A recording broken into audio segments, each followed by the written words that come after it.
Everything learning today YouTube சேனலை பார்க்கும் அனைவருக்கும் வணக்கம். இன்றைக்கி நம்ம இந்த வீடியோவில் என்ன பார்க்க போகிறோம் பார்த்தீங்கன்னா, ஒரு வீட்டுக்கு எப்படி எர்த் ராட் இன்ஸ்டால் பண்ணுறதுன்னு பார்க்க போகிறோம். இந்த வீடு பார்த்தீங்கன்னா 7 HP வாங்கியிருக்காங்க, 3 ஃபேஸ் பவர் சப்ளை எடுத்திருக்காங்க. இதுக்கு பார்த்தீங்கன்னா நம்ம வந்து ஒரு 4 அடி ராட் இறக்க போகிறோம்.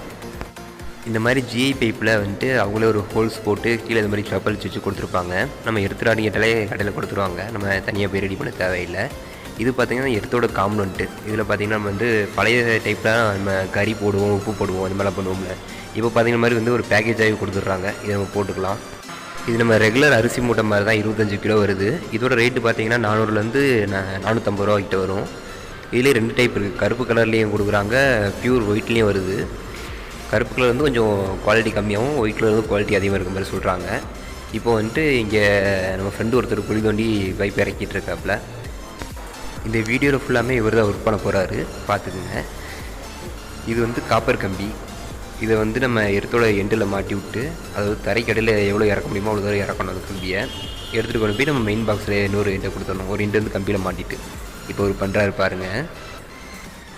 இந்த கம்பியோட ப்ரைஸ் பார்த்தீங்கன்னா ஒரு மீட்ரு 12 ரூபான்னு நினைக்கிறேன். 12 ரூபா கொடுத்து வாங்கியிருக்கோம். இந்த காப்பர் கம்பிக்கும் அதோட கேஜ் பொறுத்து சைஸஸ்லாம் மாறும். இப்போ நம்ம வாங்கினது வந்து 8 நம்பர் சொல்லி வாங்குவாங்க. இதுலேயே 10, 12, 14 அப்புறம் வந்து 6 வரைக்கும் இருக்குது. இப்போ நம்ம சைஸஸ் குறைக்கிறோம் பார்த்தீங்களா, 10ஓட வந்து 8 சைஸ் கொஞ்சம் பெருசாக இருக்கும். இப்போ நம்ம 3 ஃபேஸில் 7 HP வரைக்கும் எடுத்துருக்கனால வந்துட்டு நம்ம 8 நம்பர் போட்டிருக்கோம். சிலர் என்ன பண்ணுவாங்க பார்த்தீங்கன்னா, நம்ம நார்மல் வயர் எடுத்து மாதிரி வச்சு மாட்டி புதைச்சிட்டு போயிடுவாங்க, வயர் ரேட்டு கம்மியாக இருக்கும்ட்டு. அப்படிலாம் பண்ணக்கூடாது. அந்த வயரோட இதெல்லாம் கொஞ்சம் இத்து போய் சீக்கிரம் கட் ஆகிடுறது வாய்ப்பு இருக்குது. ஆனால் இது மாதிரி கம்பியாக போட்டோம்னா லைஃப் அதிகமாக வரும், நம்மளுக்கு பிரச்சனை இல்லாமல் இருக்கும். எர்த்துங்கிறதே நம்ம சேஃப்டிக்காண்டி தான் போடுறது. இப்போ இது பார்த்தீங்கன்னா 6 mm போல்ட்டு. இதை வந்துட்டு நம்ம எர்த்து ராடுக்கு அந்த காப்பர் கம்பி போட்டிருக்கோம் பார்த்தீங்களா, இந்த போல்ட்டை போட்டு நம்ம சுற்றி டைட் பண்ணிடுவோம்.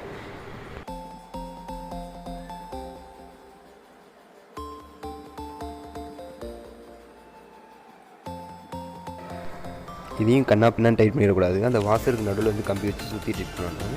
இவர் பண்ணி காமிப்பார்.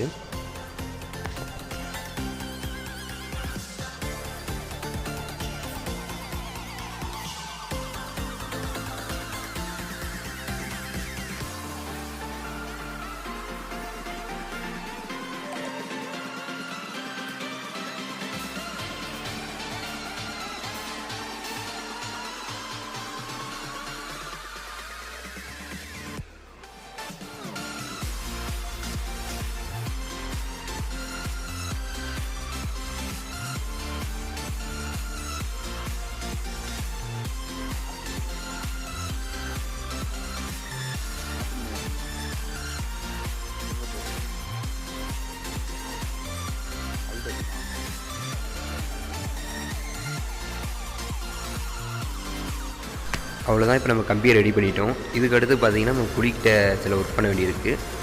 இப்போ குழி அளவுக்கு மட்டும் கரெக்டாக இருக்கான்னு செக் பண்ணி பார்த்துட்டு, இதில் வந்து சில மெட்டீரியல்ஸ் நம்ம ஆட் பண்ணி எக்ஸ்ட்ரா. இப்போ ஃபஸ்ட் நம்ம தட்டி மட்டத்துக்கு கரெக்டாக இருக்கான்னு பார்த்துக்கணும். இதுக்கடுத்து இதை நம்ம புதுசு சொல்லிக்கலாம். அதை வச்சு பழனி கொஞ்சம் வேகமாக வேலையை பாருங்கள்.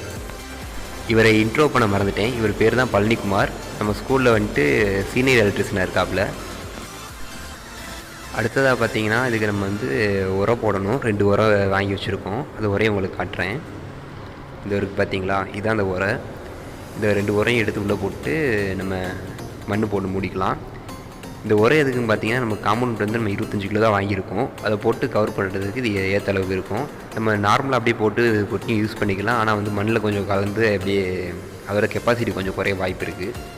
இப்போ நம்ம தண்ணியெலாம் நல்லா ஊற்றி பக்கத்தில் இருக்க மண்ணெலாம் நம்ம கெட்டி வைக்கணும். அப்போ தான் வந்து நம்ம அந்த உரையை இறக்கும்போது மண் சரிஞ்சு உள்ளே விழுகாமல் இருக்கும். இப்போ இந்த 2 உரையும் எடுத்து உள்ளே இறக்கிட்டோங்க. இந்த மாதிரி தான் இருக்குது. இதுக்குள்ளே நம்ம வந்து பவுடரை கொட்டிக்கலாம். சுற்றி இருக்கிறது வந்து நம்ம நார்மல் மண்ணை போட்டு க்ளோஸ் பண்ணிக்கலாம். நம்மளுக்கு இடமும் மிச்சமாகவும்.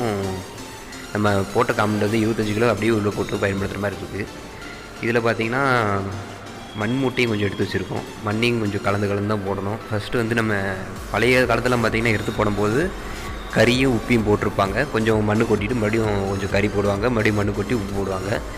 இப்போ நம்ம எப்படின்னா காம்பவுண்டை கொஞ்சம் கொட்டுறோம், அடுத்து கொஞ்சம் மண் போடுறோம், மறுபடியும் காம்பவுண்டை கொட்டுறோம். இது மாதிரி மாறி மாறி பண்ணி இந்த கேப்பை ஃபில் பண்ணுறோம். ஒரு மூட்டையாவுக்கு எவ்வளோ நேரங்க, சீக்கிரம் அவருங்க. அந்த பக்கம் இருக்க வயரை கட் பண்ணி விடுங்க, அந்த நூலை கட் பண்ணி விடுங்க, வந்துடும்.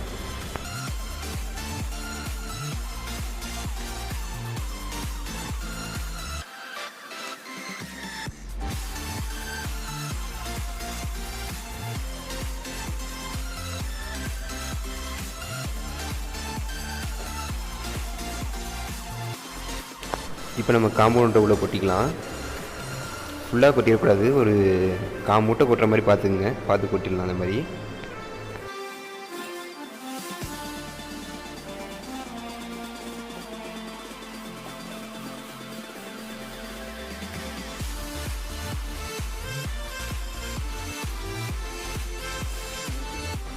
இதுக்கடுத்து நம்ம மண் எடுத்து வச்சுருக்கோம். அந்த மண் மூட்டையில் இருக்க மண் எடுத்து உள்ளே கொட்டிக்கலாம். இது ஒரு பார்த்திங்களா மண், இந்த மண் அப்படி உள்ளே கொட்டிக்கலாம். ஆற்று மண்ணாக இருந்தால் இன்னும் கொஞ்சம் பெட்ரு, ஏன்னா தண்ணி நம்ம ஊற்றும் போது அப்படியே இஞ்சி அடியில் உள்ள போயிடும். நம்ம ஆற்று மண் கிடைக்காத பட்சத்தில் இந்த மாதிரி நார்மல் செம்மண்ணியை எடுத்து போட்டுக்கலாம். இப்போ பார்த்திங்கன்னா அந்த உரம் ஃபுல்லான மாதிரி தெரியும், ஆனால் அப்படி ஃபுல்லாக ஆகலாது. நம்ம தண்ணி ஊற்றி நம்ம கொஞ்சம் உள்ளே ஆட்டி ஆட்டி உள்ளே இறக்கிடணும். அதிகபட்சமாக மண்ணும் இந்த மாதிரி காம்பவுண்டும் கலந்துருக்க மாதிரி உள்ளே வச்சு இறக்கிடணும்.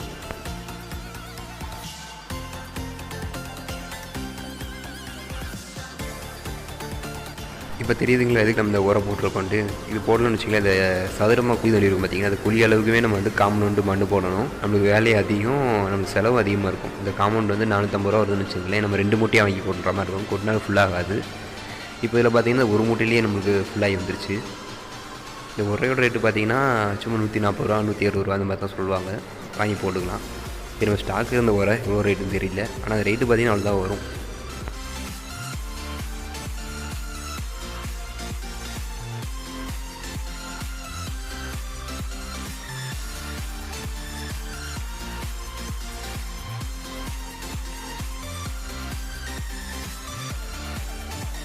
தண்ணி ஊற்ற அது நல்லா க்ரிப்பாகி கெட்டியாகி கீழே இறங்கும்.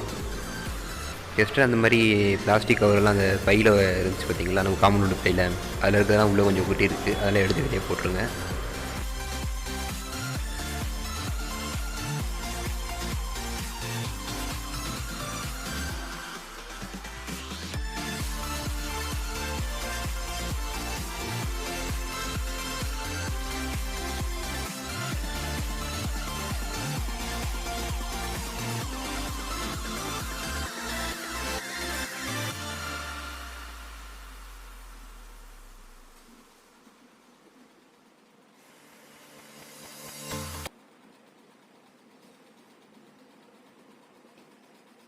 ஆள் கொலவரியில் இருக்கார், அதை இந்த குத்துறாரு.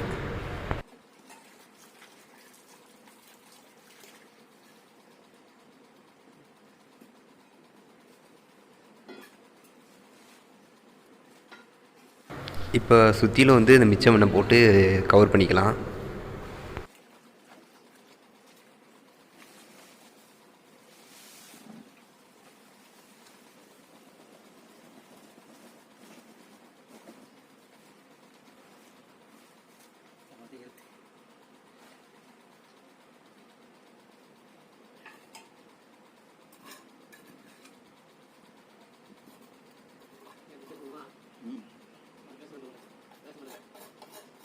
உள்ள கூட என்னாகும் என்னாகும்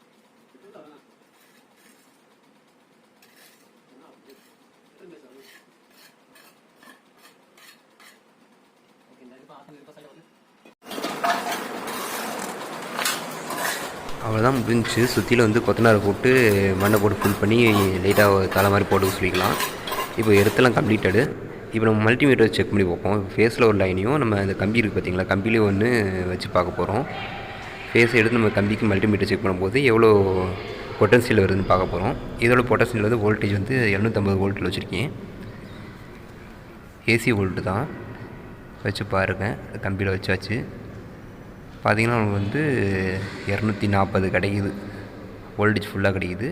அவ்வளோதான், எடுத்து ஒர்க் ஆகுது. தேங்க்யூ ஃபார் வாட்சிங்.